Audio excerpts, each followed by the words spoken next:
Благодарам председателке на Комисијата избори и именување. Денес зборуваме за избор на член на Советот на јавни обвинители, што ги избира Собранието. Членовите на Советот на јавни обвинители, кои ги избира Собранието, согласно Законот за Советот на јавни обвинители, треба да бидат од редот на универзитетските професори по право, адвокати, поранешни судии на Уставен суд, меѓународни судии и други истакнати правници. Значи, кандидатите треба да бидат врвот на правната фела, почитувани од своите колеги, познати по своите докторати, објави во дневниот печат и средствата за јавни информирања, објавени книги од областа на правото. Тоа се објективни критериуми и основ за независно судство и обвинителство. Тоа треба да биде белегот на истакнат правник. Се сеќаваме на изборот на уставни судии, изборот на членови на судскиот совет, каде што овие пропозиции, односно овие критериуми беа занемарувани, односно не се придржуваше кон овие критериуми. Па имавме избор на Уставен суд, стручен соработник Тања Васич Бозаджиева, која стана уставен судија, а еден ден немаше поминато во суд, а нејзиниот белег беше не дека е истакнат правник, туку дека тоа е човекот на Филипче. Понатаму, за председател на судски совет, а прво и член на судски совет, исто така беше избрана Весна Дамева, која што исто така стручен соработник, директно од фотоалбумот на Социјалдемократскиот сојуз, па пред неа Црвенковска, председател на судскиот совет, исто така стручен соработник, и сега на овие избори за член на Советот на јавни обвинители беше избрана Светлана Жупановска, исто така стручен соработник, другарка на Катица Јанева. Тоа е елитата од правници за кои власта заедно со парламентарното мнозинство по секоја цена ги гласаат. А многу добро знаеме дека на никој од овие не му е местото каде што се седнати, односно каде што се предложени. Наместо да се даде поддршка на квалитетот и капацитетот на кандидатот, се дава поддршка на партиски послушници, и можеби затоа и колегите од мнозинството не ги бранат кандидатите кои ги гласаат, бидејќи нема што да се одбрани. Како што реков, се повторува сценариото при избор на уставни судии, се гласа и за кандидат за време на комисијата и се праќа потоа на седницата, а дискусиите за другите кандидати не е завршена. Се пробиваат и роковите за самиот избор, како што е сега случај со изборот на кандидатите за член на Советот на обвинители. Така што самиот избор е нелегитимен, и од првиот оглас, објавен на 7 февруари 2022 година, се дискутиравме за кандидатите дури после 16 месеци од огласот, а од вториот оглас, објавен 6 јули 2022 година, има поминато една година. 30 дена е рокот за кој овој оглас требало да биде ставен на седница и да се направи избор. Огласот е пробиен, поминати се роковите, со тоа се дискредитираат и кандидатите, истите тие што се бираат, и се става во прашање уставноста на изборот. Председателот на Советот на јавни обвинители, по однос на тоа дека е пробиено времето, роковите се пробивени, вели дека тоа е во надлежност на Собранието и не дава одговор.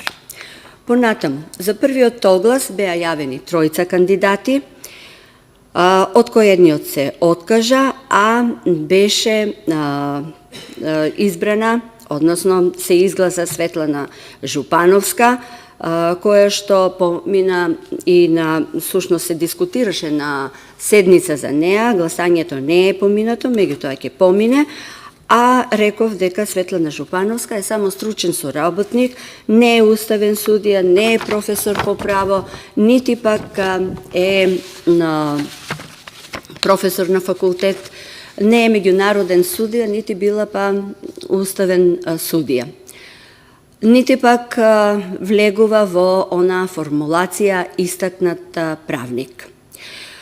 По вториот оглас од 19 јули 2022 година дискутираме денес за Кети Петкова од Гевгелија, која за волја на вистината таа има завршено магистерски труд и се стекнала со назив магистер по право од областа на казненото право и работела како јавен обвинител во основното јавно обвинителство во Гевгелија со мандат од 6 години и представува некаков исчекор во однос на Светлана Жупановска, која е само стручен соработник, меѓутоа таа претендира за место за член на Советот на јавни обвинители, а од истиот тој Совет на јавни обвинители таа не го продолжуваат мандатот и од периодот од 22.7. Пак се враќа на позицијата да врши 2010 година, до денес обаува адвокатска дејност. Меѓутоа, тука се наметнува и прашањето како тоа Кети Петкова ги исполнува условите за член на Советот на јавни обвинители, таа е адвокат, има завршено магистерски труд, а во првиот конкурс, на првиот оглас, кога се јавила за да биде член на Советот на јавни обвинители, истата таа не е одбрана, а и се дава предимство, односно предност на Светлана Жупановска, која што, како што реков, е само стручен соработник. И се наметнува само од себе прашањето со што ја задолжила Светлана Жупановска власта, со што ја задолжила партијата да нејзиниот избор биде прв уште на првиот конкурс, а при тоа Кети Петкова да треба да го чека вториот конкурс, каде што е единствениот кандидат кој што се пријавила, секако дека и таа ќе биде избрана по случајот на нештата, како што одат работите во државата, меѓутоа, еве, Светлана Жупановска, само стручен соработник, е избрана пред неа. И понатамо, пак, прашање врз прашање се наметнуваат, дали ова треба да биде дострелот за да се стане член на Советот на јавен обвинител, да се биде стручен соработник, дали тоа треба да биде дострелот да се стане и член на Судскиот совет, пак стручен соработник, без да се имат други компетенции. Исто така, реков, едно по едно прашање се наметнуваат, каде се универзитетските професори по право, бившите уставни судии, меѓународни судии, зошто тие не се пријавуваат или никој не им се јавува на телефон да им кажат дека ќе бидат избрани, како што на тоа посочува Ленче Ристевска, и можеби затоа не се јавуваат на огласот, не се подобни. Или па можеби некој им се јавува, ама не сакаат да бидат марионети во рацете на власта, затоа што трудот кој што го вложиле во себе, авторитетот што го имаат и достигнувањата во областа на правото, кредибилитетот што го имаат во фелата, едноставно не им дозволува сето тоа да го погазат и за да станат само член на Советот на јавни обвинители, кој веќе со последните случувања почнува се повеќе да наликува на Судскиот совет. Недозволиво е власта заради целта да се партизира Судскиот совет и Советот на јавни обвинители со единствена цел да си постави луѓе кои ќе ги штити од понатаму од сите криминали кои што ги има направено до сега, да критериумите за избор на членови на овие тела биде толку паднат. а особено кога се знае дека и постои закон за совет на јавни обвинители. Се бираат партиски послушници, како што реков, и ако однапред се знае изборот, јасно е дека тие ќе работат за власта, односно тргување со влијание, за кое зборуваше во Советот на јавни обвинители Ленче Ристевска, и не може да имаме независно судство и обвинителство ако има тргување со влијание во Советот на јавни обвинители. Ленче Ристевска, кој што е обвинител и поранешен обвинител во специјалното јавно обвинителство, точно за тоа зборуваше, за тргување со влијание во Советот на јавни обвинители и за постоењето на понатаму на клиентелизам од избраните кон оние што ги избреле. Таа треба пред етичкиот кодекс на јавни обвинители да ги потврди своите тврдења со факти, рекол председателот на Советот на јавни обвинители Јолевски, а меѓу другото е обвинета и дека не доаѓа на работа, не ги извршува своите надлежности. А според етичкиот кодекс на кого се повикува Советот на јавни обвинители заради изјавата на Ленче Ристевска, јавните обвинители не треба и не смеат да коментираат работата на членовите на Советот на јавни обвинители и работата на јавниот обвинител на Република Македонија.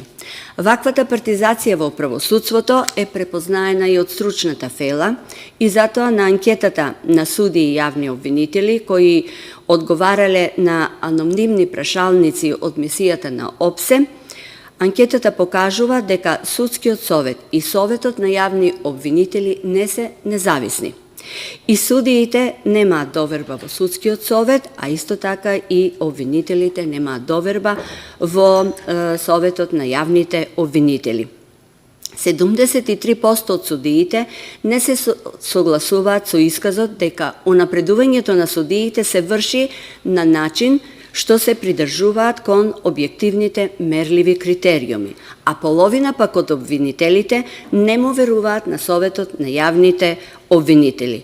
Оваа недоверба на стручната фела кон советите и недовербата на народот која во правосудството од само 3% е понатаму потврдена и од самото однесување меѓу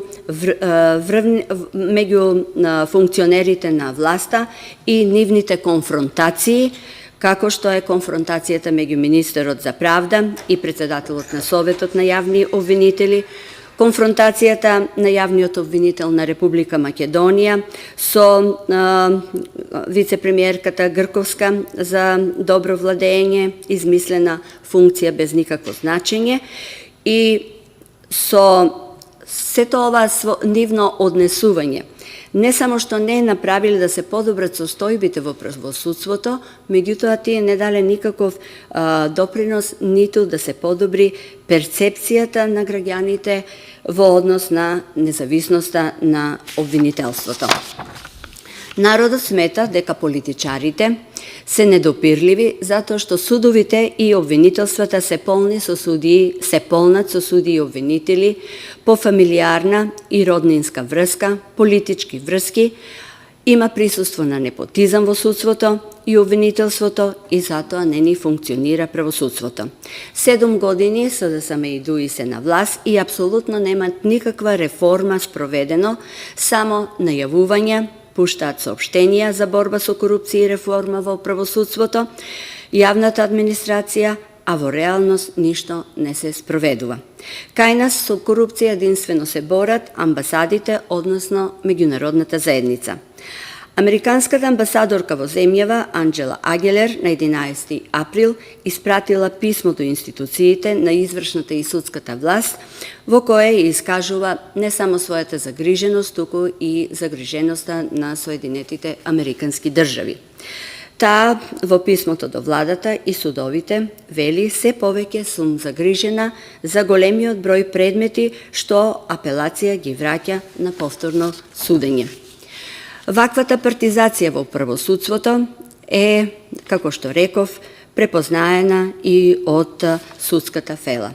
Случувањата во Судскиот совет во последните месеци се тема на загриженост и од меѓународните и од домашните институции. Загриженоста за независноста во судството беше предизвикана отколку за помалку од 5 месеци две председателки на Судскиот совет беа сменети и двете обвинија дека причина за нивната смена е политички интерес, за тоа зборуваше Дамева, а додека пак Црвенковска велеше дека таа не им одговара на постоечките бизнис судски елити. Судиите Мирјана Радевска-Стевкова и Зоран Герасимовски си дадоа оставка од Судскиот совет, а како дополнителна причина ги наведоа седниците на кои се вршеше избор на судии, без да се почитува рангирањето и разрешувањето, без да се рангирањето на истото, но во исто така го додадоа во нивното незадоволство и разрешувањето на председателката Весна Дамева. Записниците кои што ги бара министерот за правда Кренар Лога од седниците на Судскиот совет од необјаснети причини не му се доставени, а меѓу нив е и тој записник од разрешувањето на Весна Дамева. Скандалозните случувања во Судскиот совет се причина за предлогот кој што вчера го видовме во медиумите и можевме да прочитаме од Кренар Лога, министерот за правда, и тоа предлог да се распушти Судскиот совет. Едно од можните решенија за враќање во нормала на Судскиот совет е со законски и преодни одредби да има престанок на мандатот на сегашниот состав, а за да се дојде до тоа, до законски измени, ќе треба согласност од власта и опозицијата, вели министерот за правда. На дневна основа има скандали кои беа објавени од страна на ВМРО-ДПМНЕ во минатото и сега за дел од нив со голем притисок од јавноста и од меѓународните партнери имаше започнато неколку судски постапки, некои судски постапки, меѓутоа голем прашалник дали ќе има разресница. Изградбата еден од тие спорни и би рекла кражби на векот е изградбата на коридорите 8 и 10D.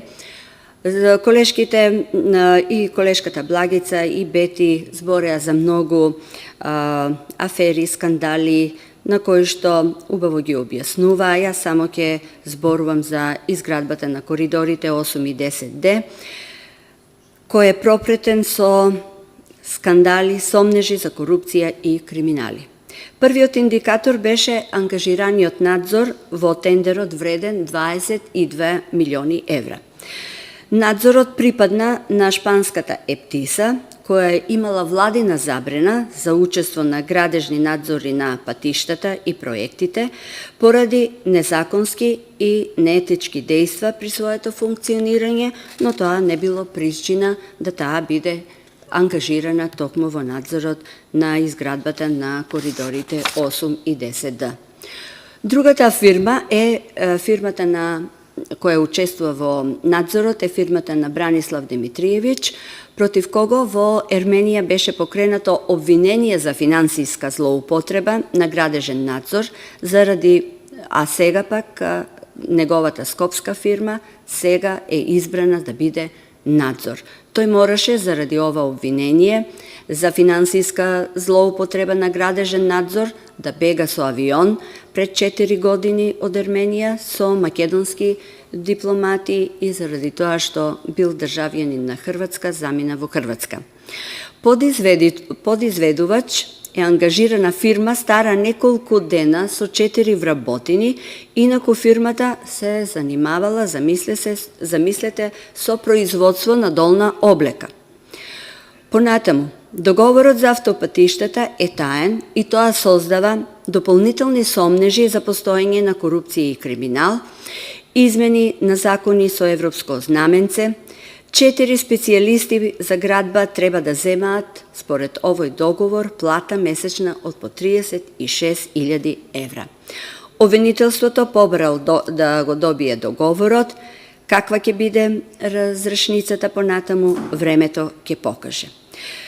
Треба да исто така колку е коруптивен и колку има место за криминал и во оваа изградба, со овој договор за изградба на автопатиштата 8 и 10D, ќе видиме и од тоа дека Бехтел и Енка во Србија се одбрани со тендер, а додека кај нас е договор во 4 очи. Автопатот со иста должина, приближно иста должина, во Србија вреди 750 милиони евра, во Република Македонија почетната вредност е 1,3 милиарди евра. 1 километар автопат во Србија вреди 7 милиона евра, а во Македонија од 11 до 20 милиони евра. Надзорот во Србија е професионална фирма, а кај нас фирма за долна облека. Истото е и со клинички центар Мајка Тереза, каде што ќе се плаќаат пенали од 18 милиони евра заради прекинување на договорот за изградба на нов клинички центар, а оваа власт бараше да се земе кредит од 500 милиони евра, половина милиарда значи евра за изградба на нов клинички центар, а исто ваков и поголем клинички центар е изграден во Србија, во соседна Србија, за само половина од оваа сума. Оваа влада не ги решава корупцијата и криминалот, таа ги генерира. За состојбите во земјата посочи во својата изјава и холандскиот амбасадор, кој смета дека работите во земјата се влошуваат, постои корупција насекаде, конфликт на интереси, непотизам, влијание врз невладиниот сектор, клиентелизам, а препораките од ДКСК и Народниот правобранител не се почитуваат од никој. Никој од владата, нити па од парламентот, нити обвинителството ги почитуваат препораките од ДКСК и Народниот правобранител. Од годишниот извештај на ДКСК можевме да видиме дека само 10%, а на тоа укажува и холандскиот амбасадор, од представките се процесуирани, а тоа е помалку од 20% од 2021 година. Затоа тој вели нема причина за оптимизам. Корупцијата е сега, ова е сите што треба да не загрижи и да не натера да си ставиме прст на чело. Корупцијата, вели, е состојба на умот. Ја има насекаде. Тоа го вели холандскиот амбасадор Коп. Таа е дел од менталитетот и треба да се смени. Сега, зашто ако сакате да сте во Унијата, во процесот на преговори, оваа состојба со менталитетот и политичката волја, заедно со неказнивоста, која оди со тоа и која е најпрезирана од граѓаните, мора да се смени веднаш. Во спротивно желбата да бидете дел од Европската Унија во 2023 година ќе биде илузија. Ова е порака која стварно за мене е многу потресна, да ви каже некој дека менталитетот треба да се смени. Советот по својата функција го определува бројот на јавни обвинители, ја следи работата на јавното обвинителство и на јавните обвинители врз основа на оцената за нивната работа и врз основа на поднесените годишни и месечни известаи, поднесените представки согласно Законот за јавно обвинителство и Законот за Советот на јавни обвинители. Одлучува по предлозите на Дисциплинската комисија за изрекување на дисциплинска мерка за разрешување на јавни обвинители согласно Законот за јавното обвинителство, како и одлучува по жалба против решенијата донесени од јавниот обвинител на Република Македонија. Со кој јавен обвинител привремено се оддалечува од вршењето на јавно обвинителската функција. Советот до крајот на месец февруари со одлука го утврдува бројот на слободните јавни обвинителски места во наредните 2 години и одлуката ја доставува до Академијата за судии и јавни обвинители. Постапува по представки и поплаки на граѓаните и правните лица за работата на јавните обвинители, организира, спроведува избори и тоа со тајно и непосредно гласање за и тоа изборот на јавен обвинител, на основен јавен обвинител, на основното јавно обвинителство за гонење на организиран криминал и корупција, а колку беше тоа како тој избор понатаму реагира и фелата, како реагира и странските амбасадори кај нас, можевме да го проследиме и по медиумите и сега треба, ние ги видовме овие ингеренциите за должностите кои што ги има Советот на јавните обвинители и сега ние треба да веруваме дека Светлана Жупановска ќе одговори на новото работно место, член на Совет на јавни обвинители, а таа е само стручен соработник. Треба да веруваме Кети Петкова и покрај тоа што има компетенции за ова работно место, дека ќе одговори на ова нова задача, меѓутоа прашањето е колку таа ќе биде слеп послушник на власта, заради тоа што непосредно пред пензионирањето ќе добие функцијата член на Советот на јавни обвинители. И затоа со ваков кадар во правосудството оправдано не можеме да очекуваме дека власта ќе испорачува реформи. Некадарноста на власта и неспособноста, а и тргнувајќи од желбата да постави послушници на водечки функции, кои потоа ќе се заземат да ги спасуваат криминалите досега направени, ќе однесат оваа власт во опозиција, каде што и е местото, и дефинитивно да се ослободат институциите од влијанието на власта. Благодарение на оваа власт, по корупција и криминал сме рангирани полошо и од Колумбија. Благодарам.